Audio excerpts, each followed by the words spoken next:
इस वीडियो में हम एरिनाज ऑफ कोल्ड वॉर के बारे में पढ़ेंगे। The Cuban missile crisis that we begin this chapter with was only one of the several crisis that occurred during the cold war. Cuban missile के बारे में जो हमने इस चैप्टर की शुरुआत में पढ़ा था, वो उन सब क्राइसिस में से एक था जो कि कोल्ड वॉर के दौरान शुरू हुआ था। The cold war was led to the several shooting wars. ऐसे बहुत सारे कोल्ड वॉर्स रहे हैं जो बाद में शूटिंग वॉर्स में चेंज हो गए, या मतलब बाद में वो कोल्ड वॉर बाद में लड़ाई झगड़े तक उतर आया। But it is important note that these crisis and wars did not led the another world war. पर ये जो क्यूबन मिसाइल क्राइसिस थे और ये जो कोल्ड वॉर चल रहा था यूएस और यूएसएसआर के बीच में, ये किसी भी वर्ल्ड वॉर का इसने रूप नहीं लिया। मतलब उन्होंने फिजिकली किसी पर अटैक नहीं किया। The two superpowers were poised to direct confrontation in Korea, Berlin, the Congo, and in several other places.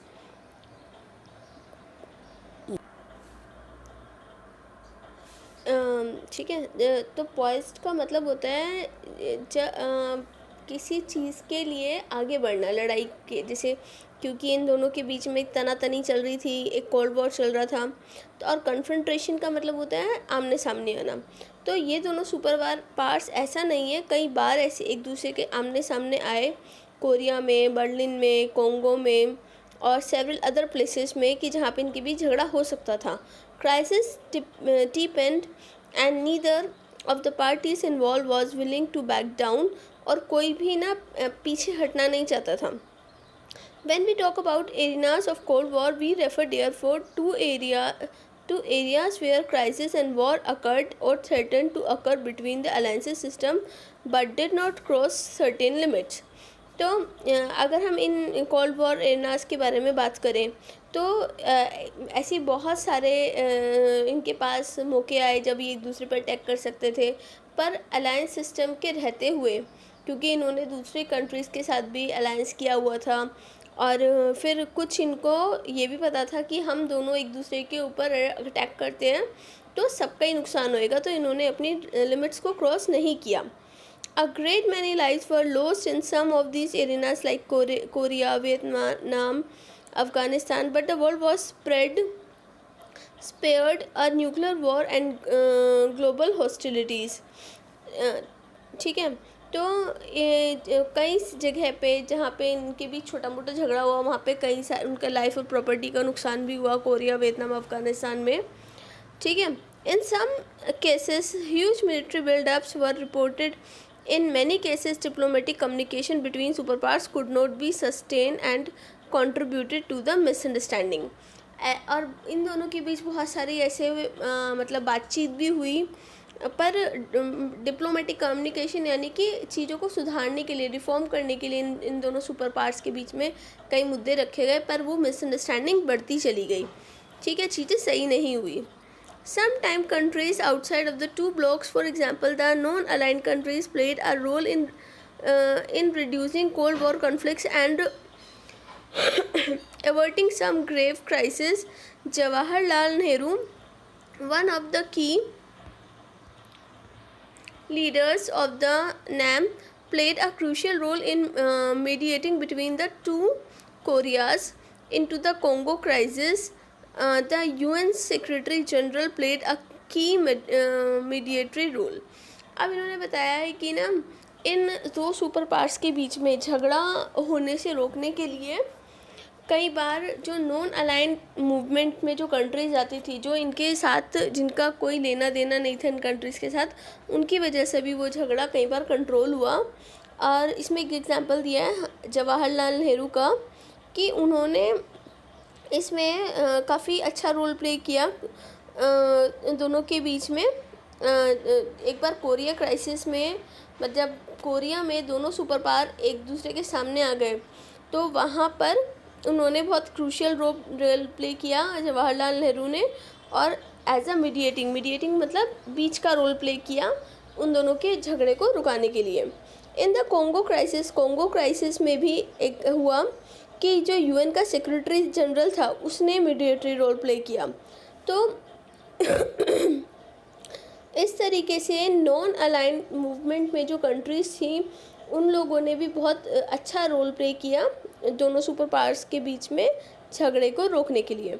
Bye and large it was the realisation on the superpowers part that war by all means should be avoided that made them exercise restraint and behave more responsibly in international affairs. ठीक है. तो अब एक जो super powers का एक मतलब एक बहुत ही बड़ा रियलाइजेशन था कि एक सेकेंड ठीक है. तो अब मैं यहाँ पे थी, सॉरी कुछ काम आ गया था. By and large it was the realisation on a superpowers part that war by all means should be avoided and made them exercise restrain and behave more responsible in the international affairs. अब जो ये जो super powers थी, क्योंकि ये अपने आप में बहुत बड़े सुपर पावर्स थे, ताकतवर थे, स्ट्रेंथफुल थे, तो अब इनको भी ये रियलाइजेशन हुआ कि इनका भी इंटरनेशनल अफेयर्स को लेके इनकी कुछ रिस्पॉन्सिबिलिटी बनती है. अब जैसे मतलब कि अब अगर आप बहुत जैसे अगर आप हेड ऑफ़ द फैमिली हो, अगर आप ही झगड़ा करते रहोगे तो बच्चे आपसे क्या सीखेंगे, या फिर तो इस तरीके से इनको भी रियलाइजेशन हुआ कि हम सुपर पावर हैं. अगर हम इतना ऐसा इम्पेशेंस होके काम करेंगे, हम बात बात पे झगड़ा करेंगे, तो बाकी के जो हमारे साथ जो अलायंस कंट्रीज़ हैं वो भी फिर ऐसे ही करेंगी. As the Cold War rolled from one arena to another, the logic of restraint was increasingly evident. अब एरिना बोलते हैं जैसे अखाड़ा होता है ना, मतलब लड़ाई का मैदान. अब जो कोल्ड वॉर था, ऐसा हमने वैसे जैसे पहला पढ़ा कि इन दो सुपर पावर्स, ये जो दो सुपर पावर्स थी एक दूसरे के आमने सामने इनका कई बार हुआ, और कई बार ऐसे क्राइसिस भी हुए कि इन लोगों के बीच छोटा मोटा झगड़ा हुआ, पर वो मतलब ऐसा शूटिंग वॉर में नहीं चेंज हुआ. ठीक है. तो ऐसा था कोल्ड वॉर एक जगह से दूसरी जगह जाता, मतलब एक और है ना, इस चीज़ के एविडेंट बहुत थे कि भाई कि ना कैसे इन लोगों ने थोड़ा पेशेंस के साथ भी, अपने आप से भी पेशेंस के साथ थोड़ा काम किया. However, since the Cold War did not eliminate rivalry between the two alliances, अब कोल्ड वॉर तो चल रहा था कि भाई चलो झगड़ा नहीं है, मतलब एक लड़ाई तो है पर मतलब कोई गर्मा गर्मी नहीं है. ठीक है. तो पर इसका मतलब ये नहीं था कि उन दोनों के बीच कोई दुश्मनी ख़त्म हो गई हो, दोनों सुपर पावर्स के बीच में. Mutual suspicion led them to arm themselves to the teeth and to constantly prepare for war. अब जो उन लोगों के बीच में जो था ना वो मतलब कॉन्टीन्यूसली अपने आप को वॉर के लिए तैयार भी कर रहे थे, वेपन्स इकट्ठे करना और अपनी आर्मी बड़ी करना, तो वो ये सब भी कर रहे थे. कहीं ना कहीं शायद उनके मन में कुछ इनसिक्योरिटी हो. Huge stocks of arms were considered necessary to prevent war from taking place. अब उनका मानना क्या था कि हम अपने पास उतने हथियार जमा कर लें, अपने पास उतने न्यूक्लियर वेपन्स इकट्ठे कर लें ताकि हम युद्ध को रोक सकें. ठीक है. मतलब वो युद्ध करने के लिए ऐसा नहीं कर रहे थे. उनका मानना था कि अगर सामने वाले ने हम पे अटैक कर दिया या सामने वाला लड़ाई करना चाहता है तो उसको रोकने के लिए हमारे पास भी उतने वेपन्स होने चाहिए. The two sides understood that war might occur in spite of restraint. कि हो सकता है दोनों साइड्स कैसे समझते थे कि जो वॉर रुकने की बजाय हो भी तो सकता है. Either side might miscalculate the number of weapons in the position of the other side. कि हो सकता है कि भाई है ना, हम ये सोचते नहीं कि सामने वाला अटैक नहीं करेगा और वो अटैक कर दे, और सामने वाला ये सोचता रहे कि हम अटैक नहीं करें. They might misunderstand the intention of the other side. मतलब वो ना मिसअंडरस्टैंडिंग इतनी थी कि अब कोई तो अपने डिफेंड के लिए वेपन्स इकट्ठे कर रहा है, पर सामने वाला क्या सोचेगा, ये युद्ध के मूड में है, इसलिए वॉर के मूड में, इसलिए वो अपने पास वेपन्स इकट्ठे कर रहा है.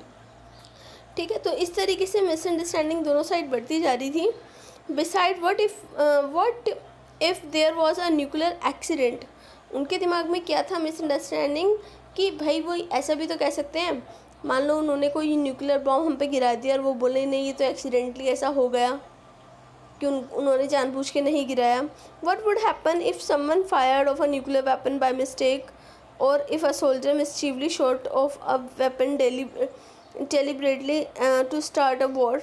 कि दोनों पक्ष में कैसा उनके मेंटेलिटी बन गई थी कि भाई हो सकता है गलती से वो न्यूक्लियर वेपन हमारे ऊपर छोड़ दे, या कोई सोल्जर शरारत से मतलब मिस्चीवियसली अटैक कर दे और वॉर स्टार्ट हो जाए। ठीक है। What if an accident occur with a nuclear weapon, क्या होगा अगर कोई एक्सीडेंट हो जाए न्यूक्लियर वेपन से। How would the leader of the country know it was an accident and not an act of sabotage of the enemy. कि कैसे कोई लीडर कैसे पता लगाए कि ये एक्सीडेंट था या उन्होंने जानबूझ के ऐसा किया। By the enemy that a missile had not landed from the other side. की उनसे वो जो मिसाइल उन्होंने वहाँ से छोड़ी वो एक्सीडेंटली आई है या उन्होंने जानबूझकर ऐसा किया है।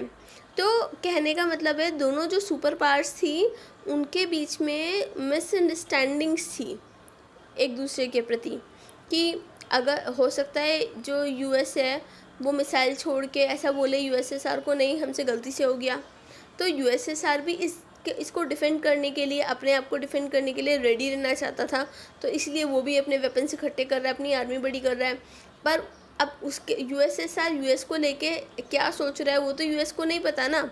अब यूएस क्या सोचेगा, भाई ये अगर वेपन्स इकट्ठे कर रहा है, ये अपनी आर्मी बड़ी कर रहा है, यानी कि ये यूज़ करना चाहता है। तो जो सुपर पावर्स हैं उन दोनों की मेंटेलिटी में कहीं ना कहीं एक ऐसा समझो कि वो बहुत पोल्यूटेड मेंटेलिटी थी, जिसकी वजह से जो मिसअंडरस्टैंडिंग बढ़ती जा रही थी और ये कोल्ड वॉर ख़त्म नहीं हो रहा था।